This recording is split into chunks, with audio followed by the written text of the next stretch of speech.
Good morning students. हम लोग अपना बीकॉम सेकेंड ईयर का इनकम टैक्स कंटिन्यू करेंगे बच्चों। आज हम लोगों ने इनकम टैक्स में 2 चैप्टर स्टडी कर लिए हैं, चैप्टर 1 और 2, जिसमें हमने basic introduction and residence and tax liability study किया था। ठीक है, अब हम लोग उसके आगे सैलरी हम लोग बाद में पढ़ेंगे बच्चों, बिकॉज सैलरी बहुत लेंदी चैप्टर है। सैलरी के पहले हम लोग स्टार्ट करेंगे house property, income from house property. देखिए बच्चों, हमने जब इनकम टैक्स स्टार्टिंग की थी तो हमने कहा था कि हम अपनी सारी की सारी इनकम को 5 हेड्स में लेकर स्टडी करते हैं। टैक्सेबल इनकम, इसमें फर्स्ट हेड हमारा सैलरी हेड था, second house property, third business and profession, fourth is capital gain and fifth one is other sources. ठीक है, तो बच्चों देखिए, हाउस प्रॉपर्टी हमने 5 हेड्स की बात की थी, है ना। 5 हेड्स में हम इस तरह से इनका जो टोटल आता है वो हमारी ग्रॉस टोटल इनकम होती है, देन उस पर हम डिडक्शंस देते हैं तो हमारी टैक्सेबल इनकम कैलकुलेट होती है। ठीक है, अब हम बात करते हैं हाउस प्रॉपर्टी की। देखिए, हाउस प्रॉपर्टी से क्या मतलब है? मकान संपत्ति, है ना। हम हिंदी इंग्लिश दोनों साथ में कंटिन्यू करेंगे। मकान संपत्ति से क्या मतलब है यहाँ पर बच्चों? कोई भी ऐसी हाउस प्रॉपर्टी, कोई भी ऐसी मकान संपत्ति जिसे आपने लेट आउट किया हुआ है, किराए पर दिया हुआ है और उससे आपको किसी भी तरह की कोई भी इनकम हो रही है, तो फिर वो आपकी हाउस प्रॉपर्टी हेड में टैक्सेबल होगी। ठीक है, कोई भी ऐसा लैंड है जो आपके उस हाउस से अटैच्ड है, ठीक है, या फिर इससे रिलेटेड किसी भी तरह का, जैसे कि अगर रेजिडेंशियल पर्पस का कोई भी हाउस है तो उस रेजिडेंशियल पर्पस से लगा हुआ आपका कोई भी कार गैराज की पार्किंग है, कोर्ट यार्ड्स हैं, या किसी भी तरह का लॉन है आपका, वो सारी चीज़ें इसके साथ जुड़ी हुई होंगी, इससे अटैच्ड मानी जाएंगी। ठीक है, उसी का पार्ट होंगी। इसी तरीके से अगर हम कमर्शियल की बात करें तो कमर्शियल में अगर आपने कोई भी कार पार्किंग स्पेस दिया हुआ है, या फिर आपने एक डिपार्टमेंट को दूसरे डिपार्टमेंट से अटैच करने के लिए कोई भी रोड्स बनाए हुए हैं, तो ये सब उसी का पार्ट होंगे। ठीक है, और वो टैक्सेबल हाउस प्रॉपर्टी में ही इंक्लूड की जाएंगी। ठीक है, that would be a part of taxable house property. तो बेसिकली अगर हम बात करें बच्चों हाउस प्रॉपर्टी की, मकान संपत्ति की, तो मकान संपत्ति से कर योग्य आय की गणना में 3 चीज़ों का होना बहुत ज़रूरी है। अगर 3 कंडीशन सेटिस्फाई होती हैं तो ही हम इसे कंसिडर करेंगे कि ये इनकम हाउस प्रॉपर्टी की इनकम है। ये 3 कंडीशंस कौन कौन सी हैं? देखिए, the very first one is property should consist of any buildings और लैंड एपर्टेनेंट देयर टू। ठीक है, जो प्रॉपर्टी जिसकी हम बात कर रहे हैं उसमें कोई बिल्डिंग होनी चाहिए या कोई उससे जुड़ी हुई ज़मीन होनी चाहिए, तो उसे हम मानेंगे कि उससे होने वाली इनकम हाउस प्रॉपर्टी की इनकम होगी। अब इसमें अगर हम लैंड की बात करें, अब सपोज़ कीजिए कि एक मकान संपत्ति है, हाउस प्रॉपर्टी, उसके साथ जुड़ा हुआ एक लैंड है ना। आपको अगर उससे कोई भी इनकम हो रही है, आपने हाउस प्रॉपर्टी रेंट पर दी हुई है, उसके साथ साथ उस लैंड से भी अगर आपको किसी भी तरह की कोई इनकम होगी तो फिर वो पूरा का पूरा हाउस प्रॉपर्टी की इनकम में टैक्सेबल होगा। लेकिन आपने केवल एक लैंड जो है वो आपने दिया हुआ है, रेंट पर दिया हुआ है, या उससे आपको कोई इनकम हो रही है, लेकिन हाउस प्रॉपर्टी आपकी रेंटेड नहीं है, तो फिर उस कंडीशन में वो इनकम हाउस प्रॉपर्टी इनकम में इंक्लूड नहीं होगी, है ना। तो ये डिपेंड करता है कि किस तरह की सिचुएशन है। Second thing, assessee should be owner of the property. आपका जो असेसी है, करदाता है, वो उस मकान संपत्ति का मालिक होना चाहिए, ओनर होना चाहिए, चाहे एक्चुअल ओनर हो चाहे डीम्ड ओनर हो। अब डीम्ड यानी माना गया स्वामी, है ना, या तो वो वास्तविक स्वामी हो, यानी कि उसने उस प्रॉपर्टी को खरीदा है, उसके लिए पेमेंट किया है, उसके पास उसके प्रॉपर पेपर्स हैं, तब तो वो उसका एक्चुअल है। लेकिन डीम्ड से यहाँ क्या मतलब है बच्चों? डीम्ड यानी कि माना गया। सपोज़ कीजिए कि अगर किसी भी मेल ने अपनी कोई भी एक हाउस प्रॉपर्टी जो है वो अपने स्पाउस को, अपनी वाइफ को ट्रांसफ़र कर दी विदाउट एनी प्रॉपर कंसिड्रेशन, बिना किसी पर्टिकुलर कंसिड्रेशन के, जितना उसका पर्याप्त प्रतिफल बनता है उसके बिना ही अगर उसे ट्रांसफ़र कर दी, तो ऐसा ट्रांसफ़र वैलिड नहीं माना जाता है। ठीक है, ऐसा माना जाता है कि आपने ये जो ट्रांसफ़र है ये अपना टैक्स बचाने के लिए किया है। तो ऐसी स्थिति में जो ट्रांसफ़र करने वाला पर्सन है वो डीम्ड ओनर होगा और उस प्रॉपर्टी से होने वाली सारी इनकम उसी की इनकम में इंक्लूड होगी। इसी तरीके से अगर आप अपने अवयस्क बच्चा, यानी कि कोई माइनर आपका चाइल्ड है, माइनर कौन होता है? जो कि 18 ईयर्स से कम का है ना, जिसकी एज 18 ईयर्स से कम है, अगर आप उसको कोई भी प्रॉपर्टी ट्रांसफ़र कर देते हैं तो ऐसा जो ट्रांसफ़र है दैट इज़ नॉट वैलिड। क्यों? क्योंकि आपने उससे कोई प्रॉपर कंसिडरेशन तो लिया नहीं है और वो बच्चा खुद अभी अडल्ट नहीं हुआ है, तो ऐसी स्थिति में आपने टैक्स बचाने के लिए इस तरह का ट्रांसफ़र किया है, तो ऐसी कंडीशन में आप उसके डीम्ड ओनर ही होंगे। और अगर आपने उस प्रॉपर्टी से कोई भी इनकम अर्न की है तो उस इनकम को आपको ही टैक्स देना होगा, उसे आपकी ही इनकम में शामिल किया जाएगा। क्लियर? इसी तरीके से सपोज़ कीजिए कि आपने कोई हाउस प्रॉपर्टी खरीदी, ठीक है, अब हाउस प्रॉपर्टी तो आपने खरीद ली, लेकिन उसका अभी तक रजिस्ट्रेशन नहीं हुआ है, पंजीकरण नहीं हुआ है, तो भी ऐसी कंडीशन में उस हाउस प्रॉपर्टी के मालिक आप ही माने जाएंगे और उससे होने वाले इनकम पर टैक्स आपको देना पड़ेगा। ठीक है, आपने लीज पर कोई प्रॉपर्टी ली, लीज पर कोई ज़मीन ले ली, अब लीज पर तो आप प्रॉपर लाइफ टाइम ओनर तो बनते ही नहीं है उसके, तो ऐसी कंडीशन में आपने अगर उस लीज्ड ज़मीन पर कोई मकान खड़ा कर दिया और उससे आपको कोई इनकम हो रही है, तो वो इनकम आप ही की इनकम में इंक्लूड होगी और उस पर टैक्स भी आप ही को देना पड़ेगा, क्योंकि आप उसके डीम्ड ओनर होंगे। ठीक है, इसी तरीके से व्यक्तियों का समुदाय है, एओपी है, या फिर कोई भी सहकारी समिति के आप मेंबर हैं, है ना, और उसमें किसी स्कीम के तहत आपको कोई भी मकान अलॉट कर दिया गया था, तो फिर अब उस पर कोऑपरेटिव सोसाइटी नहीं, आप ही टैक्स देंगे, आप उसके डीम्ड ओनर हैं और उस पर जो भी इनकम होगी उस पर टैक्स भी आप ही को देना होगा। तो इस तरह से कई सारी सिचुएशंस हो सकती हैं जबकि आप एक्चुअल में आपने टैक्स बचाने के लिए ट्रांसफर्स किए थे, तो आपने अपना मालिकाना हक किसी दूसरे को दे दिया, लेकिन वास्तव में उससे होने वाली इनकम आप ही की इनकम है और उस पर टैक्स भी आप ही को देना होगा। इसीलिए मैंने ये वर्ड यूज़ किया डीम्ड ओनर। क्लियर? तो चाहे आप एक्चुअल ओनर हो या डीम्ड ओनर हो, दोनों कंडीशंस में टैक्स आप ही को पे करना है। Then property should not be use for business और profession carried on by SSC to earn profits, those are taxable. अगर मालिक जो है, ओनर, अगर वो किसी भी तरह के बिजनेस या प्रोफेशन में अपनी उस हाउस प्रॉपर्टी को यूज़ करता है, तो फिर उससे होने वाले जो भी इनकम या प्रॉफिट्स होंगे वो बिजनेस हेड में टैक्सेबल होते हैं, बिजनेस एंड प्रोफेशन में, फिर वो हाउस प्रॉपर्टी में टैक्सेबल नहीं होते हैं। क्लियर?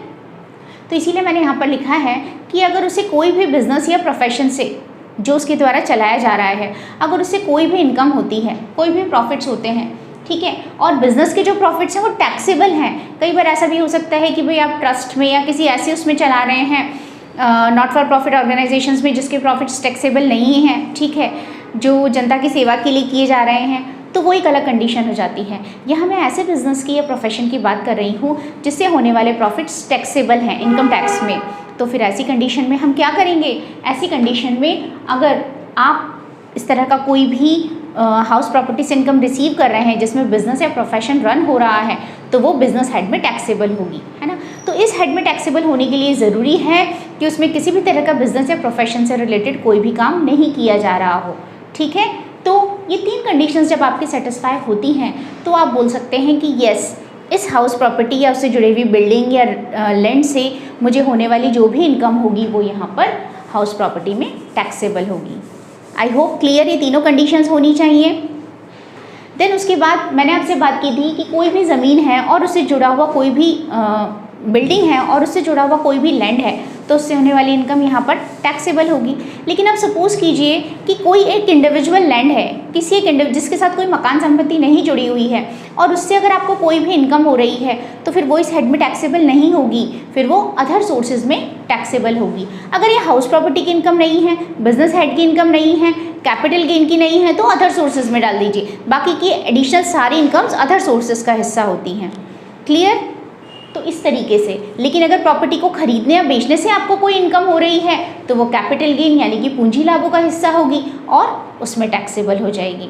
तो इस तरीके से ये हाउस प्रॉपर्टी के लिए 3 बेसिक कंडीशंस होनी ज़रूरी हैं।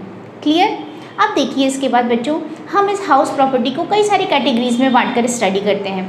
अब आप कहेंगे कैटेगरीज का क्या मतलब हुआ मैम? मकान तो मकान ही है, हाउस प्रॉपर्टी वही होती है। इसका मतलब ये है बच्चों कि हो सकता है कि आपके पास जो हाउस प्रॉपर्टी है आप उसे किराए पर देते हो, ये लेट आउट हाउस हो। ठीक है, मैंने अपना घर किसी को किराए पर दे दिया तो उससे होने वाली इनकम मेरी इंक्लूड होगी। एक कंडीशन ये हो सकती है। देन और क्या कंडीशन हो सकती है?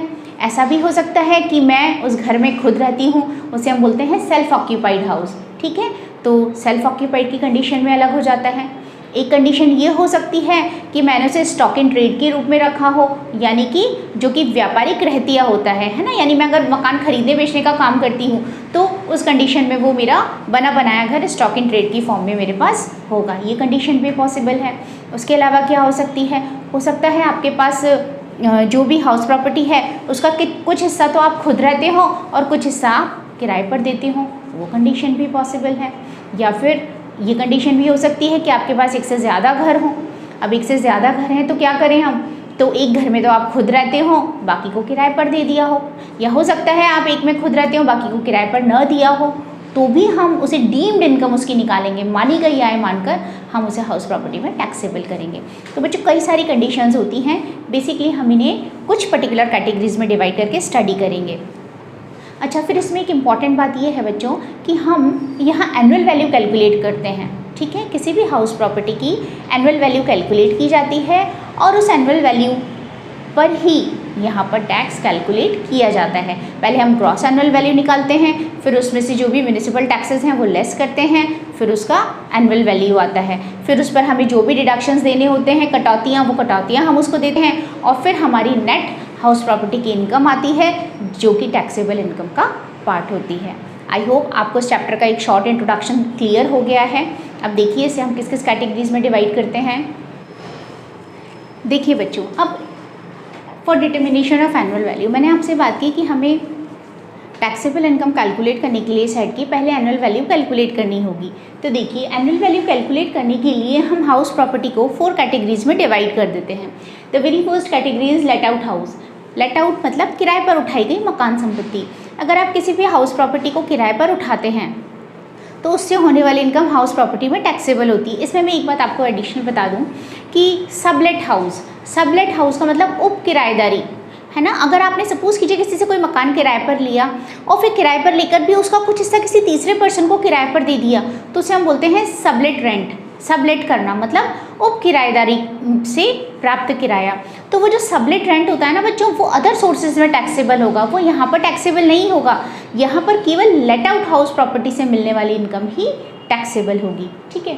तो लेट आउट हाउस प्रॉपर्टी यानी किराए से उठाई गई मकान संपत्ति, इसे हम 2 कैटेगरीज में बांट सकते हैं। क्या कि not remain vacant in previous year. हो सकता है कि आपका मकान गत वर्ष में कभी भी खाली नहीं रहा हो, पूरे साल आपके मकान में किराएदार रहे हों, ठीक है, टेनेंट्स रहे हों और आपको पूरे साल उससे रेंट की फॉर्म में इनकम रिसीव हुई है। एक सिचुएशन ये हो सकती है रिमेन वेकेंट पार्शियली और होली इन प्रीवियस ईयर, यानी कि गत वर्ष में कुछ अवधि के लिए या पूरे वर्ष वह खाली रहा हो या कुछ समय भरा और कुछ समय खाली रहा हो। दोनों कंडीशन पॉसिबल है ना। इन दोनों के लिए वैल्यूएशन में कोई मच डिफरेंस नहीं आता है, लगभग सिमिलर ही हमें इसमें वैल्यूएशन करना होता है। सेकेंड कंडीशन होती है house property kept as stock in trade, व्यापारिक रहतिया। अगर आप मकान बनाकर बेचते हैं और इस तरह का बिजनेस करते हैं, प्लॉट काट के उसमें मकान बना के बेचते हैं, कॉन्ट्रैक्टरशिप का, इस तरह का कोई भी व्यापार आप करते हैं, तो आपके पास जो भी मकान है वो स्टॉक इन ट्रेड की फॉर्म में होंगे, व्यापारिक रहतिये के रूप में होंगे। जैसे ही आपको उसका कोई खरीदार मिलेगा आप उसे सेल आउट कर देंगे, ठीक है। तो उसे हम बोलते हैं स्टॉक इन ट्रेड। तो अगर आपने कोई भी house property stock in trade की फॉर्म में रखी है तो उसके लिए हम कैसे वैल्यूएशन करेंगे। Third condition self occupied house property या प्रॉपर्टीज़। स्वयं के निवास के लिए अगर आप कोई भी हाउस प्रॉपर्टी यूज़ करते हैं तो उसके लिए हम यूज़ करेंगे सेल्फ ऑक्यूपाइड हाउस, है ना, SOH, सेल्फ ऑक्यूपाइड हाउस। अब ये भी पॉसिबिलिटी है कि आपके पास एक ही सेल्फ ऑक्यूपाइड हाउस हो या आपके पास कई सारे सेल्फ ऑक्यूपाइड हाउस हो। ऐसा भी होता है कि हमारे पास एक से ज़्यादा मकान संपत्ति होती है। सपोज़ कीजिए मैं कोटा में रहती हूँ, कोटा में मेरा जो घर है उसमें मैं रह रही हूँ, कोई प्रॉब्लम नहीं है, मेरा सेल्फ ऑक्यूपाइड हाउस है। एक प्रॉपर्टी मेरी जयपुर में भी है, वहाँ पर भी मेरा घर है ना। अब उसकी 2 पॉसिबिलिटीज़ हैं कि मैं उस सेल्फ ऑक्यूपाइड हाउस को रेंट पर देती हूँ या नहीं देती हूँ। जब मैं जयपुर जाती हूँ तो मैं खुद रहने की यूज़ करती हूँ, बाकी समय में वो खाली पड़ा रहता है। या ये भी पॉसिबिलिटी हो सकती है कि मैं उसे किराए पर दे देती हूँ, उसका कुछ हिस्सा अपने पास अपने लिए रख लेती हूँ। कई सारी पॉसिबिलिटीज़ हैं उसमें। तो इसी को हमने 3 पार्ट्स में डिवाइड किया है। Fully self occupied house whole year, यानी कि पूरे साल जिसमें आप खुद रहते हैं उसे फुली सेल्फ ऑक्यूपाइड कहेंगे। Not actually used for self residence due to employment और अदर रीजंस। अब मैं जॉब तो कोटा में करती हूँ तो मैं जयपुर वाले घर में कैसे रह सकती हूँ, नॉट पॉसिबल, मैं तो कोटा में ही रहती हूँ।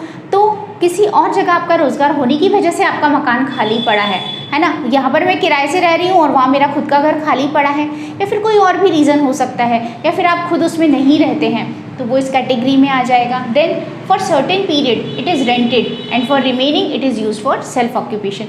हो सकता है कि प्रीवियस ईयर के 12 मंथ्स में से कुछ महीने तो मैंने उसे किराए पर दिया और बाकी समय में मैं खुद रह रही हूँ। अब अगर मैं जयपुर चली जाती हूँ सपोज़ कीजिए, ठीक है, तो 4 महीने तो मैंने उसे किराए पर दिया था, 5वें महीने में मैं खुद पहुँच गई।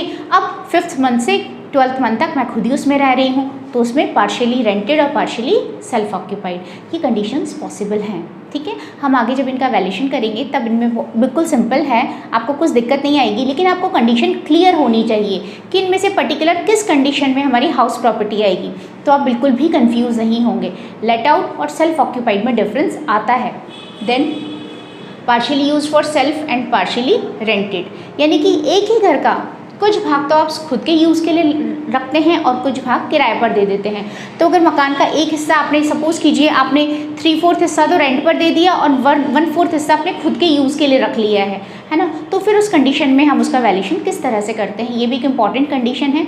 तो बच्चों इस तरह से ये सारी कंडीशंस पॉसिबल हैं। तो मेनली 2 कंडीशंस क्या हुई, या तो आप किराए पर अपनी देते हैं मकान संपत्ति, या फिर आप सेल्फ ऑक्यूपाइड खुद के निवास के लिए रखते हैं, और इन दोनों को मिलाकर कुछ हिस्सा तो आप किराए पर दे देते हैं और कुछ हिस्सा खुद के लिए रहने के लिए रख लेते हैं। और एक कंडीशन है house property as stock in trade, इसका अलग ही एडजस्टमेंट है, इसमें कोई प्रॉब्लम नहीं आती। इस तरीके से हम इन कैटेगरीज को डिवाइड करते हैं। ठीक है, इन्हें आप कॉपी कर लीजिए।